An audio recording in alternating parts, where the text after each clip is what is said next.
My fiancé of 10 years suddenly came home with another man. She said he was the love of her life. She wanted me to vacate the house my parents left me so it could be her and this man's marital home. She even wanted me to give her my savings and the compensation from my parents' death as her dowry. When I asked why, her only answer was, "Because you love me, right?" When Molly repeated that she now had someone she loved and only saw me as a brother, I felt like she was tearing my heart apart. We'd been engaged since we were kids, practically inseparable for 10 years, only a wedding away from being married. How had I suddenly become her brother? But Molly looked at me as if it was no big deal, not realizing how wrong it was to ask me for everything I owned. "We've been living together," she explained. "Jason would misunderstand, so I told him you're my brother." It was as if she was trying to explain, but her next sentence just felt ridiculous. "Besides, isn't it normal for a brother to give his sister a dowry when she gets married?" She continued, "I know you have money. Didn't your parents leave you a house and some cash? You wouldn't be so stingy with me, right?" I looked at Molly, my chest tight with emotion. "Why on earth should I give you the house and money? Molly could not love me, betray me, and marry someone else. But how could she so shamelessly covet the money my parents died for? Plus, my parents' deaths were her parents' fault. Does she really not feel guilty using this money? You always said you loved me. I thought you were willing to sacrifice for me, that you wouldn't mind giving up these worldly things." Molly leaned closer, reminding me of the promises I made. "You said you loved me, that you'd give everything for me, even your life. I'm not asking for your life, just a bit of money. Don't you want to do that for me? You've told me this house would be my home. I just want you to keep your promise. Why won't you agree?" Molly seemed confused as to why I wouldn't just give her everything. I just looked at her and everything behind her. This house where I'd lived my whole life. This was the home my parents left me, the most important place. Molly and I had lived here for 10 years. I thought we'd get married one day, making this naturally her home, our shared home. But now, she wanted me to leave, to fulfill her and her lover's dream of living together, being a family here. How could she? So selfish, so cruel, trampling on my love like this. She made me feel like a wrongdoer, but I hadn't done any wrong. If I made a mistake, it was falling deeply in love with Molly. I thought our 10 years together meant something special, that she'd love me back and be with me forever, but it was all my imagination. "This is my parents' house, Molly. I'd rather die than give it to you. I won't, ever." Feeling like my heart was being cut open, I looked at Molly, steady but firm. Molly frowned, clearly upset. But in the end, she said nothing else, just sighed. "Don't regret what you said today." I didn't understand why, considering she was the one asking for a favor, she acted so haughtily. With her head high, it seemed she was certain I'd regret it. But why should I regret it? It's my home. This is the home my parents left me, all mine, and I just don't want to give it to Molly. What mistake have I made? Molly laughed and changed the topic, glaring at me with a look full of disdain and mockery, as if I were a dog. "I'd rather Jason not know about our relationship. Can you understand, brother?" That single word, brother, cut the ties of our many years together, our childhood engagement and decade of togetherness. The spontaneous kisses and instinctive hand-holding, everything was a joke. Feeling dizzy, I finally had to admit, Molly truly didn't want me anymore. "Fine, fine, fine." I smiled and nodded, pushing down the pain. "Since this is what Molly wants, I'll let her have it." I agreed. All our past memories faded, becoming yesterday's shadow. From now on, there'd be no ties between us. I was losing her for good. Although my heart was full of pain and reluctance, I forced myself to stay calm, urging myself, "It's okay," trying to act generous, but failing to hide how pathetic I felt, which just made me a joke in Molly's eyes. But Molly won't let it be easy for me, even using her actions to get back at me. Molly brought Jason back home, into the bedroom she's always slept in. 10 years ago, when Molly moved in, I let her have the master bedroom that belonged to my parents. They always said a girl shouldn't suffer. The master bedroom had a balcony, faced south, was bright and spacious. So I've been in the small room all these years, never wanting Molly to feel wronged. The most I thought was that when we got married, I'd move in there, and when we had kids, they'd sleep in my small room. This 2-bedroom house, where I've lived since birth, was supposed to be our happy future. But today, Molly brought another man home. Into the place I cherished, into the master bedroom where my parents slept. Molly was so cruel, unhesitatingly destroying all that was beautiful. Jason didn't know about my history with Molly. He really thought I was her brother, so he called me that, too. Jason sheepishly told me he'd recently lost his job. He had nowhere to stay, so he tagged along with Molly to crash at my place. He said not to worry, he'd be out soon. Then him and Molly would find their own place. It wouldn't be long. My mind went numb, and I barely heard a word Jason said. I couldn't tell if this was real or if I was just in a bad dream. Molly stood behind Jason, clinging to his arm. She smiled at me, a smug smile. Jason moved into Molly's room, arranging his stuff. He acted like he owned the place. And why not? It was his girlfriend's home. He had every right. I was just the older brother with no say in the matter. What right did I have? Anyway, if my sister had found someone she liked, about to get married even, I should be happy for her, right? I should wish Molly happiness. I shouldn't stand in her way. No ill will toward my future brother-in-law, that's not like me. But what kind of brother was I, really? Why should I be happy for her? I dragged Molly into my room, seething. My chest heaved with anger. I looked at Molly like she was some demon straight out of hell. Even though she smiled all sweet and beautiful, why was she so cold-hearted? It was almost laughable. Molly stepped closer, her face full of malice. I'd seen that look too many times before. I used to think it was cute, but now I saw it for what it was, pure spite. Brother, what are you gonna do to me? She sneered. This isn't cool. My boyfriend's right in the next room. I stepped back, glaring at her. You and your boyfriend need to move out now, Molly. This is my house, and I don't want you here. Molly's smile vanished. She frowned at me like I was nothing, like a piece of trash. Billy, how dare you? 10 years ago, you brought me here saying this was my home. Breaking promises now? You're the one who broke promises, Molly. Don't forget we had a deal since we were kids. She was the one who ditched me. She was the one who wanted out first. I had no words. We were technically engaged.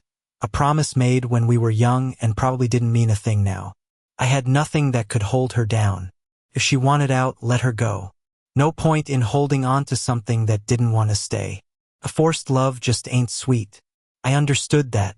If Molly didn't want me, she could leave. Why make things awkward under my roof? Why rub salt in the wound? I didn't get why Molly was doing this. I had no clue how awful she could be. Once again, she came closer. We were close enough I could hear her breathe. I clumsily stepped back, trying to quell feelings I'd carried for 10 years. Then Molly said something that chilled me to the bone, sparking a rage inside me. This woman I once loved left me shocked. Molly's smug words. Billy, don't forget your dad saved me. If it wasn't for him, I'd have been dead 10 years ago. You owe it to him to take care of me, or else he died for nothing. Wanna let him down? What if he's up there regretting that I didn't end up with you? That the person he saved became someone else's wife? Would he think he died for nothing? My hand raised uncontrollably, ready to strike, but years of restraint held me back. I couldn't harm her, and my upbringing wouldn't allow it. But Molly crossed a line, speaking of my dad like that, of her own savior. Just then, the door opened, and Jason rushed in, startled. He quickly shielded Molly behind him. Bro, even if Molly did something wrong, talk to her. Don't resort to violence. She didn't have anyone before, not like she has me to stand up for her now. Their romance seemed so deep. How chivalrous Jason was. They truly seemed like a match made in heaven. I felt suddenly drained, watching Jason lead Molly out of the room. Molly's earlier words echoed in my head. My thoughts drifted back to a fire from a decade ago. Dad sacrificed himself to save Molly. Both our families shared a deep bond, but more so because it was Dad's duty. He was a firefighter, a great man, and my hero. Dad and Molly's father were best friends. Before Molly and I were even born, our marriage was set in stone. We grew up together, always side by side, same preschool, same grade school, even the same high school. We assumed it was our destiny to stay together for life until we were 15, right after exams, figuring out which high school to go to next. A half hour after I dropped Molly at her doorstep, smoke soared high. There was a fire at her place. Turns out, Molly's dad had a mistress, and Molly's mom, overwhelmed with anger, went to extremes, wanting the whole family to perish. My dad was the firefighter in our area. He rushed into the flames, saving only Molly. Her parents didn't make it. He gave his mask to Molly, inhaled too much smoke, and later died in the hospital. Mom was so devastated. She fell ill and passed away 6 months later. That year, Molly and I both became orphans. The difference was I had my parents' estate, while Molly's family was left with debts because the fire affected the neighbors upstairs and downstairs. Her parents' savings were almost all gone to repay these debts, and she was struggling even to go to school. None of her relatives wanted her, while some of my distant relatives wanted to take over my parents' estate and even offered to take me in. I refused them but couldn't turn away Molly. She came to me, tears streaming down, saying she had no choice and was left all alone with no place to even eat. For a while, she was shuffled around by relatives and was about to become homeless. At that time, I was alone too. In a moment of weakness, I agreed. We were in similar situations and had been engaged since childhood. Having grown up together, I couldn't ignore her, even though sometimes I hated her because her parents caused my parents' deaths. But I tried to be logical, constantly reminding myself that Molly was also a victim and had nothing to do with her parents' actions. She didn't want them to behave that way or to lose her parents overnight and become an orphan. Since then, Molly and I relied on each other. We were kids and people tried to bully us. To hold on to what my parents left me, I cut ties with all my relatives. From then on, it was just the two of us. In high school, we naturally went to the same school and, as young kids, didn't talk much about love.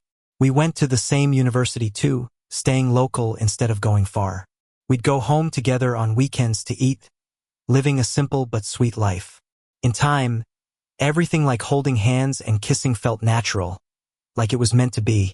I grew used to it, thinking it was all so obvious. But now Molly tells me it was all fake.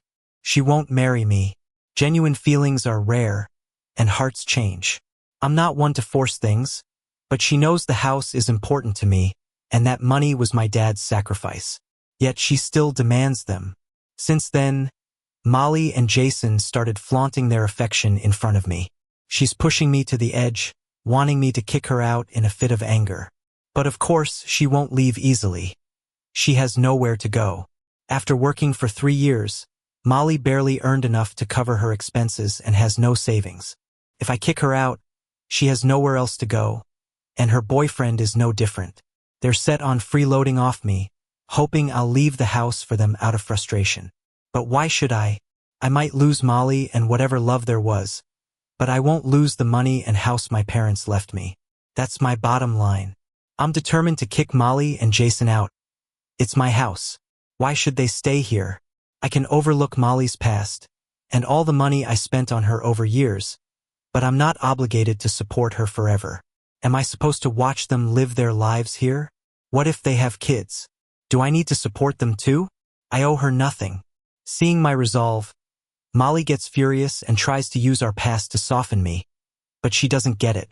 As long as Jason is here, and they're flaunting their relationship, those emotions won't soften me. They'll only harden me. They constantly remind me I'm a fool, being played again and again. I gave Molly an ultimatum to leave within 3 days. I even kindly allowed time to find a place and move. It's my home, and if I have to force her out, there's nothing she can do.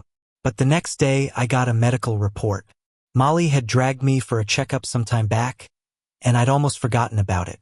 Opening it was like receiving a death sentence. I have cancer. Thinking it was a regular package, I opened it in the living room. There it was, in black and white, a verdict from death. Molly stood behind me and glanced at it. She suddenly laughed oddly. "Oh, you're going to die, huh?" Molly laughed, looking excited, showing no concern or anxiety for me. I was baffled. We grew up together. She can love someone else, but how can she be thrilled about my death? Felt like seeing a madwoman. My hands trembled uncontrollably holding the report. Her laughter stabbed at my heart, twisting the knife, leaving my heart in shreds. Molly scoffed. See, this is your karma. I told you to transfer your house to me, but you refused. And now this is your retribution. You're going to die. What's the use of clinging to that money now? Billy, this is your punishment for being stingy. When your dad passed away, he left nearly $1 million, right? But all these years, you'd rather work than let me spend that cash. Didn't see this coming, did ya? Now, you're on the brink of death, and I want to see what good that money does you. Are you planning to spend it 6 feet under? It's hilarious, really. What goes around comes around, and you're getting yours big time. Molly kept yapping, but she looked more twisted to me by the second. I think even a stranger would show some concern if they knew I might kick the bucket. But Molly? She's spewing the nastiest curses, believing I brought all this on myself. She thinks I deserve it. When I just stayed quiet, she smugly grinned. Finally, when she stopped laughing, she turned to me, all arrogant like, "Okay, bro, you're about to die. Just hand over your house and cash. After all these years together, when you kick it, I might just help with your burial outta the goodness of my heart. Wouldn't want you to die all alone and stinking up some corner of the city.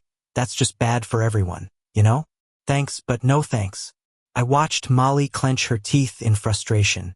How laughable so-called years of ties relying on each other. It was all just a charade. Just someone plotting all along, and there's no meaning in that.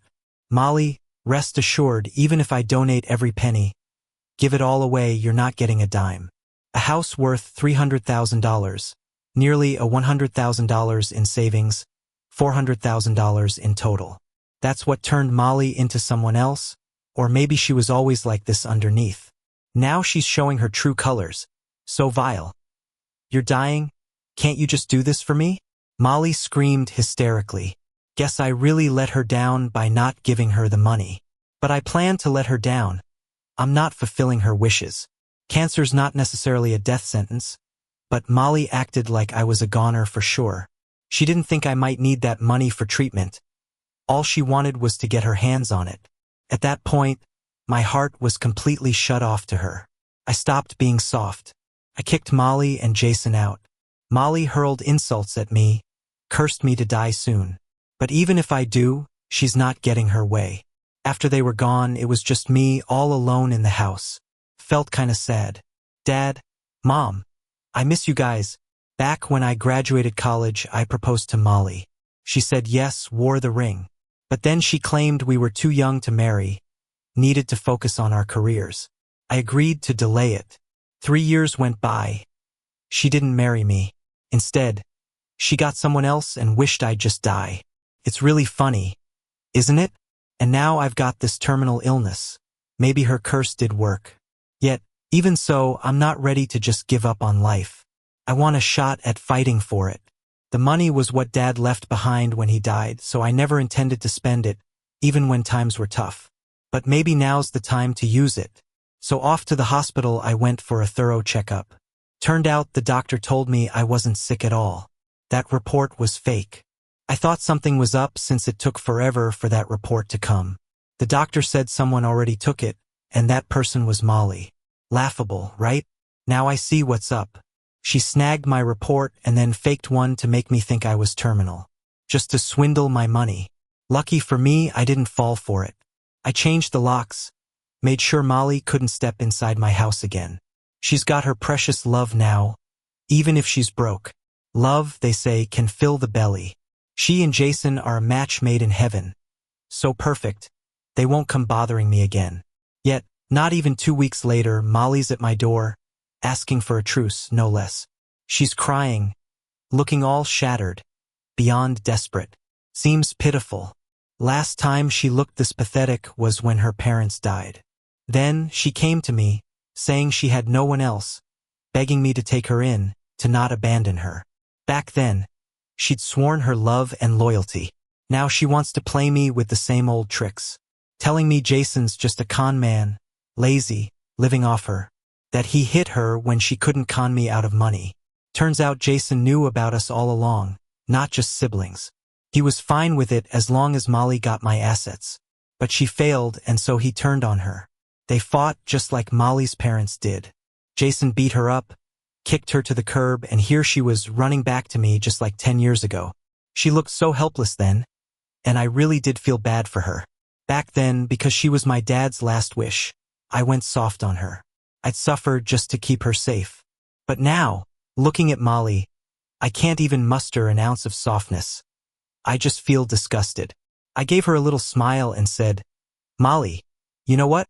I went to the hospital a few days ago." Molly's hand shook, and seeing her like that made me want to laugh more. I told her outright, "I found out I'm not sick. I found out you lied to me. I found out how gross you are. So why do you think I'd ever soften towards you again? Doing something stupid once is excusable. Young people make mistakes and it's understandable. But if stupidity becomes a pattern over and over, it loses any sense. I don't think I'm particularly smart, but I'm also not going to let myself repeatedly do dumb things. That just shouldn't happen. I'm sorry, it's all my fault. Billy, won't you forgive me? Brother, you promised you'd protect me for life. I was just momentarily reckless. I don't even know why I did those things. I regret it now, I really do. I won't do it again. I'm sorry, please forgive me." Molly cried her heart out, tears falling in big drops. It's the kind of cry that would have softened me up in the past. As a kid, every time she cried, I'd use my allowance to buy her treats. A little older, and I'd risk getting in trouble to stand up for her, fighting off anyone who bullied her.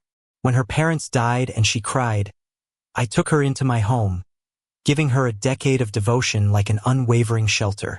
But now, seeing her cry feels like crocodile tears to me. Behind the pitiful facade, there's a carnivorous plant waiting to devour me, so I won't feel sympathetic. I pushed Molly away, quietly watching her. "Molly, I don't know which of your words were genuine in those 10 years and which were lies. But I don't care about that anymore. Everything you've given me feels so vile, so much so that the truth or lies don't matter. I just want to stay far away from you. I just want you out of my life." I shut the door, ignoring her hysterical cries. Seeing me so unyielding, she started yelling through the door. As expected, her tears were just for show. She doesn't truly feel sorry for what she did. Her feigned vulnerability is just a weapon to soften me up. "Billy, you're a stingy bastard. What kind of man is so tight-fisted? You're so frugal and you're shameless enough to say you love me? Is that how you show love? You disgust me to no end. Why don't you just die? I wish you really had cancer, wish you were really dying. Do you know how much I hate you? You think you're something special? Let me tell you, someone as stingy as you doesn't deserve love in this life." Her words meant nothing to me. Why bother responding? I sure didn't give her free rein over the money my dad worked himself to death for. But I didn't starve her, either. I haven't bought myself new clothes for years, but Molly's always dressed nice. I've been eating cheap takeout while she gets gourmet meals. In college, all my part-time earnings and scholarship money went to her. After getting a job, I worked crazy overtime to give her a better life. I tried my absolute best to give her a home, to give her happiness, to make her feel right being with me. But why did she have to treat me like this? Molly, tired of yelling, started crying about how pitiful her life was, about losing her parents. Then she'd go back to cursing me, calling me a liar. Wasn't I good enough to her all these years? I gave her everything I could without expecting anything in return. We've never even been physically close. What more does she want? I remembered the times Molly stayed with Jason next door, hearing certain sounds that I'd never heard from her before. Another man got what I never did, and that bitter pain, I've swallowed it all. Yet Molly still dares criticize me. On what grounds? Molly kept yelling, "I hate you. I hate all of you. Why did my parents have to leave? Why did they try to kill me? Why did only your dad save me and not my parents? Why does everyone care for you after losing parents? But I get nothing but harm and scolding. Why say you love me when you won't give me anything? It's because you think I'm without protection, so you mistreat me. And Jason, why did you deceive me? I liked you so much. Why on earth? Why, When I loved you so much, treat me this way. I hate you. I hate all of you. To me, her so-called hatred sounded like noise. I've long since stopped caring. Seeing she got nowhere with me, Molly stormed off, and I finally booted her from my life. Maybe it's luck, but I came across a good investment opportunity. This time, I didn't hesitate and put my savings in. I took a gamble, hoping for a good outcome. 6 months later, the project paid off. I was being called a boss. Another 6 months, and I bought a new place downtown. The old house was good, but held too many memories. The first 15 years with my parents were beautiful, but the next 10, filled with Molly, were too disgusting. So I chose to move into a new home. But I never expected to see Molly again. Apparently, after she and Jason split up, Jason kept showing up and causing trouble at her workplace. Eventually, Molly got fired. She hadn't done much over the years, hadn't progressed in her career, and now, she found it hard to get a suitable job. She ended up working as a waitress at a restaurant. When she saw me in a suit, walking with some business partners, her eyes were full of resentment. This time, I looked at her calmly. A secret satisfaction rose within me. If Molly hadn't betrayed me back then, if we were still together, she'd be sharing all this with me now. But that's no longer the case. Half a year later, I met a girl I really liked. Turns out getting married isn't that hard. As long as two people genuinely like each other, everything moves quickly. On the wedding day, somehow Molly found out and crashed the event. I was greeting guests at the entrance when she stormed towards me. Seeing the crazy look in her eyes, I quickly stepped back. I was shocked to see a knife in her hand. She was ready to take us both down, just like her mom had done back in the day. Molly screamed maliciously, "If you don't love me, then die." But when had she ever truly loved me? I just found the woman before me despicable, with not a hint of the charm she once had. I couldn't understand why I ever liked her, or for so many years. The security guards pulled her away, and Molly ended up getting handcuffed by the police. This time, she was facing time behind bars. I won't forgive her. I won't choose to let her off the hook. She will pay for what she's done. Everyone should be held accountable, no exceptions. And in my future, there will be another woman. We'll love each other genuinely and walk through life together.